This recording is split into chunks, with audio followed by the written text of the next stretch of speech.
आज की सबसे बड़ी खबर ये है कि इमरान खान के साइफ़र वाले गुब्बारे से भी हवा निकल चुकी है। साइफ़र यानी कि वो जो ख़त इमरान खान ने जलसे में लहराया था और कहा था कि ये रजीम चेंज और साजिश हुई, अमेरिका ने साजिश की, अमेरिका ने थ्रेट किया और वो सारा कुछ। अब उस गुब्बारे से हवा कैसे निकली? ये जो पीएम ऑफिस से ऑडियो लीक्स का स्कैंडल आ रहा है सामने, जिसे हम पीएम गेट भी कह सकते हैं। बड़ी तादाद में ऑडियो लीक्स हो रही हैं, हुई हैं, बग किए गए थे और उसमें वज़ीर आज़म, ये तो अभी शहबाज शरीफ है, इनका भी ऑडियो लीक हुआ, जो कुछ इन्होंने कन्वर्सेशन की, गुफ्तगू की, वो से आप वाकिफ़ है। मरियम नवाज़ और शहबाज शरीफ से मुतल्लिक वो जो ऑडियो लीक्स हुआ, उसको तो ख़ुद इमरान खान ने पोलिटिसाइज़ भी किया, जलसों में जाके आवाम को भी बतलाया। लेकिन इससे कबल जो वज़ीर आज़म थे ख़ुद इमरान खान, उनकी और उनका जो प्रिंसिपल सेक्रेटरी था आज़म खान, उनके दरमियान का जो गुफ्तगू शनीद है वो भी अब सामने आ चुका है और वाज़े है, आपने सुना होगा। और आज तो ये टॉक ऑफ द टाउन बन चुकी है इमरान खान की ऑडियो लीक जो है। अब उसमें वाज़े तौर के ऊपर कहा जा रहा है कि वज़ारत ख़ारजा से हम इस पर ख़त पढ़वा लेते हैं, क्योंकि ये डिप्लोमेटिक लेटर होता है।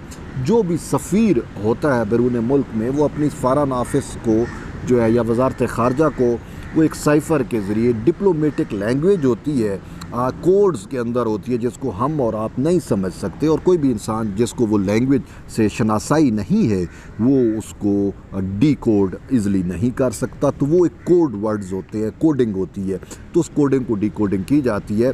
तो आज़म खान ये कह रहे हैं इमरान खान को कि हम वज़ीर ख़ारजा से ये ख़त पढ़वाते हैं तो मैं 7 मिनट्स लेता जाऊँगा, जो मिनट्स होंगे तो हम उसको अपने बयाने के मुताबिक कन्वर्ट कर सकते हैं।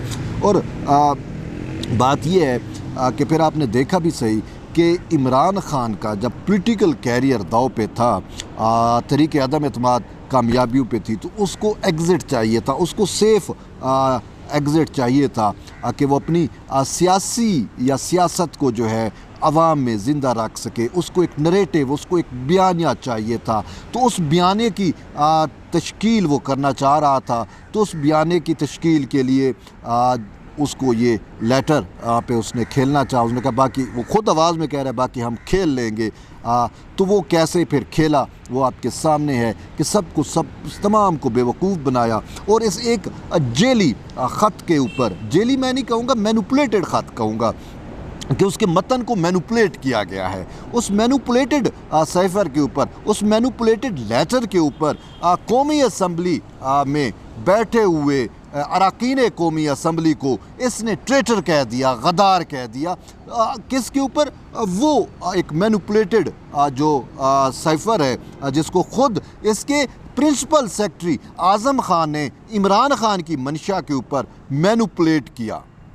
आपने देखा होगा कि कैसे मैनिपुलेट किया कि डिप्टी स्पीकर कासिम सूरी जो है वो उसको बेस बनाता है, उस साइफ़र को बुनियाद बना के अरकान कौमी असम्बली, तकरीबन 200 से ज़ायद अरकान कौमी असम्बली उस वक्त मौजूद थे, यानी 300 के लगभग उनकी गिनती है। उन सब को जो है उसने ट्रेटर कह दिया। हर रुकन कौमी असम्बली जो है या MNA जो है वो लाखों लोगों का रिप्रेजेंटेटिव होता है। तमाम के तमाम को गद्दार कहना, वो भी एक मैनिपुलेटेड साइफ़र के ऊपर, ये वाकई इमरान खान के लिए जो है इंतहा का ये ख़तरनाक साबित होगा। इसके प्रिकॉशंस और इसकी जो संगीनी है उसको शायद अभी तक इमरान खान का इसका एहसास नहीं है। बदल खान को क्या एहसास होना है? जो उसको लेके आए हैं वो भी पछताते तो होंगे। इमरान खान तो शर्म और हया तो उसके पास से भी नहीं गुजरी। आज किसी ने साइफ़र से मुतल्लिक खान साहब से पूछा कि भाई आप ये साइफ़र आ गया, आपका ऑडियो लीक हो गया, तो अब वो कहते हैं कि अगर हिम्मत है तो साइफ़र लीक कर दो, अब साइफ़र आवाम के सामने पब्लिक कर दो। अब बात यह है कि जो साइफ़र आवाम के सामने ये एक डिप्लोमेटिक होती है, इसको पब्लिक जो है वो नहीं किया जाता। तो बहरहाल चीज़ें तो सामने आ गई ना। कल भी वज़ीर आज़म पाकिस्तान से इमरान खान के साइफ़र की तहकीकात करने से मुतल्लिक एक सहाफ़ी ने सवाल किया, तो उन्होंने कहा कि वो चीज़ें सब सामने आ चुकी हैं, उस पर तहकीकात की ज़रूरत ही क्या रह गई है। उस वज़ीर-ए-आज़म का ये भी कहना था कि ये रूस के पीछे छुपने की बात कर रहा था। तो मेरी ख़ुद इंतहाई खुशगवार उसमें मुलाकात हुई सदर रूस पुतिन के साथ। बहरहाल अब साइफ़र का जो इशू है, इसने इसका जो गुब्बारा इसने बनाया था कि जो है वो मेरा रजीम चेंज जो है वो अमेरिका ने किया और किस तरीके से किया, डोनाल्ड लू को जो ये कहा जा रहा था, और फिर पाकिस्तान के अंदर जिन्होंने भी अमेरिकन उस वक्त के जो डिप्लोमेट्स थे उनसे मुलाकातें की, उन सबको गद्दार करार दे दिया गया था। अगरचे वो डिप्लोमेटिक रिलेशंस और डिप्लोमेटिक मुलाकातें हमेशा सब के साथ होती हैं, लेकिन इमरान खान ने एक बयानिया बनाने की कोशिश की कि ये हुकूमत जो है ये इम्पोर्टेड हुकूमत है, इसको अमेरिका ने बिठाया और मुझे अमेरिका ने निकाला, और निकाला क्योंकि मैं रूस गया। वाटा नॉनसेंस यार, इसमें तो कोई। बहरहाल इसके साथ साथ एक चीज़ और जो है वो हमारे लिए सबसे ज़्यादा संगीन है, जिसको देखना ज़रूरी है, वो ये है कि हमारा वज़ीर आज़म हाफ़िज़ का तक़द्दुस कैसे पमाल हो रहा है। देखें, इमरान खान का तो इशू वो तो माजी हो गया, आपके सामने सेफ है, लेकिन बात ये है कि ये जो तक़द्दुस यानी कि हमारा वज़ीर आज़म हाफ़िज़ सेफ़ नहीं है, उसमें जो भी अरकान यानी कि काबीना के अरकान हूँ, वज़ीर आज़म हूँ, इवन के नेशनल सिक्योरिटी की कमेटियाँ होती हैं, वहाँ पे इजलास होते हैं, वहाँ पे मीटिंग्स होती हैं, वो सब की सब बग हो रही हैं। क्या सोचने की बात है, वो क्या हैकर्स के हाथ लग चुकी हैं? इसमें कौन मुलव्विस है? आज IB और ISI पर मुश्तमिल एक नेशनल सिक्योरिटी कमेटी का इजलास वज़ीर आज़म ने तलब किया है, वो हो रहा होगा, उसका इलामिया क्या आता है वो भी देखने से ताल्लुक़ रखता है कि वो इस पूरे मामले की तहकीकात क्या करते हैं। क्या हमारे वज़ीर आज़म हाउस को फिर से सिक्योर किया जाता है, या फिर ऐसे ही क्या सपोज़ करो कि इंटरनेशनल वज़ीर आज़म और आलमी रहनुमा भी आते हैं और बहुत सारी जो इन रूम मीटिंग होती हैं वो भी अगर लीक हो जाएँ तो हम कहाँ पे खड़े होंगे? कोई दुनिया का मुल्क, कोई दुनिया का लीडर हम पे ट्रस्ट नहीं करेगा कि भाई इनके वज़ीर आज़म हाफ़िज़ जब महफूज नहीं है, वहाँ से चीज़ें लीक हो के तो पूरी दुनिया में वायरल हो जाती हैं। तो ये वो सारी चीज़ें हैं जिसको हमें देखना है कि ये कैसे हो रहा है और क्यों कर हो रहा है। क्या ये नेशनल सिक्योरिटी ब्रीच नहीं है? ये पाकिस्तान, इस ऑडियो लीक ने पाकिस्तान की कौमी सलामती को क्या वाकई ख़तरे में नहीं डाल दिया? मेरे नज़दीक तो वाकई पाकिस्तान की कौमी सलामती के लिए ये एक बहुत बड़ा ख़तरा बन चुका है कि एक न्यूक्लियर मुल्क जिसके पास न्यूक्लियर असासे भी मौजूद हैं, उसका वज़ीर आज़म हाफ़िज़ महफूज नहीं है। वहाँ पे क्या गुफ्तगू शनीद होती है वो पूरी दुनिया अब सुन सकती है।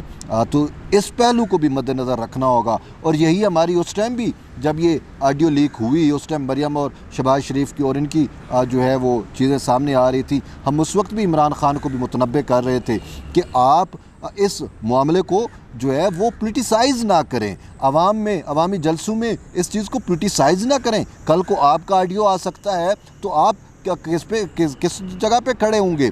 आप इस टाइम जो देखने की ज़रूरत है वो ये है कि तमाम स्टेक होल्डर्स, चाहे उसमें अपोजिशन है, चाहे उसमें हुकूमत है, चाहे उसमें कोई भी है, उसके लिए तो ये लम्हा फ़िक्रिया है कि ये कैसे मुमकिन हो गया। क्या हमारा वज़ीर आज़म हाफ़िज़ या हाउस वो नहीं है? देखिए, वज़ीर आज़म तो कोई भी हो सकता है, जैसे कल को इमरान खान थे, आज शहबाज शरीफ है, कोई भी हो सकता है, लेकिन उस वज़ीर आज़म हाफ़िज़ का तक़द्दुस तो पमाल नहीं होना चाहिए। वहाँ पे इतनी तो मतलब है कि क्या लिबर्टी नहीं है कि वो आपस में अब बात नहीं कर सकते? वो अपनी काबीना के साथ बात करते हैं तो वो भी आउट हो जाता है, लीक हो जाता है। तो ये वो चीज़ें हैं जिनको हमें सिक्योर करना है, हमें एक सेफ्टी वाल बनाना है, हमें एक सिक्योरिटी वाल बनाना है कि बगिंग ना हो सके, स्पाइंग ना हो सके, और अगर ऐसी कोई डिवाइसेज़ हैं उनको फौरी निकाल बाहर करना चाहिए, और जो इस स्कैंडल में मुलव्विस हैं उनके ख़िलाफ़ करार वाक़ई सज़ा होनी चाहिए, और ये ज़रूरी भी है।